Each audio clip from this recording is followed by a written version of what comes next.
நெல்லை விளைவிக்காதீங்க, வேற விளைவிங்க, ஸோ அதுக்கு ஊக்கத்தொகை கொடுங்க அப்படின்னு சொல்கிறது எப்படி ஏற்புடையதாக இருக்கும்? அதாவது சார், தமிழ்நாட்டை பொறுத்தவரை நமக்கு ஜீவாதார பயிராக இருப்பது நெல் தான்.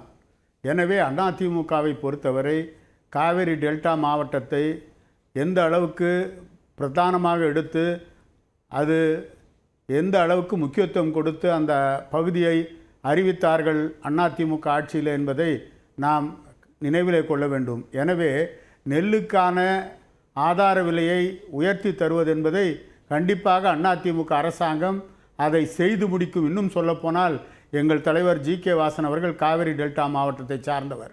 அவரும் மத்திய அரசாங்கத்தோடு பேசி பெற்றுத்தர வேண்டியவற்றை பெற்றுத் தருவார். எனவே இல்லை, இப்போ உங்களோட ஸ்டேட்டஸ்கோ என்ன அப்படின்னா கிராப் டைவர்சிஃபிகேஷன் பண்ணுங்க அப்படின்றது தான் மேடம். அதாவது சார், கிராப் டைவர்சிஃபிகேஷன் பண்ண முடியுமான்னா கண்டிப்பாக டெல்டா மாவட்டத்தை பொறுத்தவரை பயிர் என்பது நெல் தான். அந்த நெல்லைத்தான் பயிரிட முடியுமே தவிர அதை மாற்று விவசாயம் செய்வது என்பது நடக்காத ஒன்று. எனவே அந்த உண்மை நிலையை அவர்களுக்கு உணர செய்கின்ற பொறுப்பை எடப்பாடியார் நிச்சயம் செய்வார் என்ற நம்பிக்கை நமக்கு இருக்கிறது. நம்மை பொறுத்தவரை மத்திய அரசாங்கத்திற்கு இணக்கமான ஒரு அரசாங்கம் தமிழகத்திற்கு வந்தால் தமிழகத்துடைய வளர்ச்சிக்கு வசதியாக இருக்கும். அந்த அடிப்படையில் தான் நாம் அதிமுக பாஜக கூட்டணி என்பது மத்தியிலே மாநிலத்திலேயும் இருக்கின்ற இணக்கமான ஆட்சிகளை உருவாக்கி அதன் மூலம் தமிழகத்தின் வளர்ச்சியை இன்னும் அபரிமிதமாக கொண்டு வரலாம். அதைவிட மோதல் போக்கு இல்லாத ஒரு மத்திய மாநில அரசுகள் இருந்தால் அதன் மூலம் தமிழகத்தின் வளர்ச்சி இன்னும் அதிகரிக்கும் என்ற அடிப்படையில் தான் இன்றைக்கு எடப்பாடியாருடைய பிரச்சாரம் இருந்து கொண்டிருக்கிறது.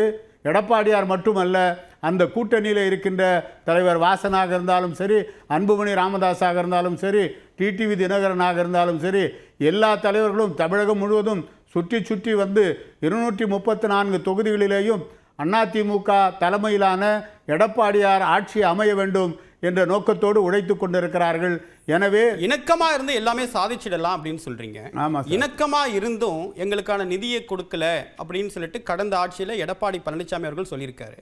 அதே மாதிரி சிஏஏ சட்டத்திற்கு ஆதரவு, முத்தலாக் விஷயம், விவசாயிகள் சட்டம், இதனால கொடுத்த ஆதரவுனால ஏற்பட்ட டேமேஜ் அப்படின்றது எந்த இணக்கத்தின் அடிப்படையில் என்ன சாதிக்க முடிஞ்சது? அதாவது இணக்கமாக போனதுனால தான் 11 மருத்துவக் கல்லூரிகளை தமிழ்நாட்டிற்கு பெற்றுத்தர முடிந்தது. அது மட்டுமல்ல, 7.5% ரிசர்வேஷன் கொண்டு வந்தபோது மத்திய அரசாங்கம் அதற்கு எதிர்ப்பு தெரிவிக்கவில்லை.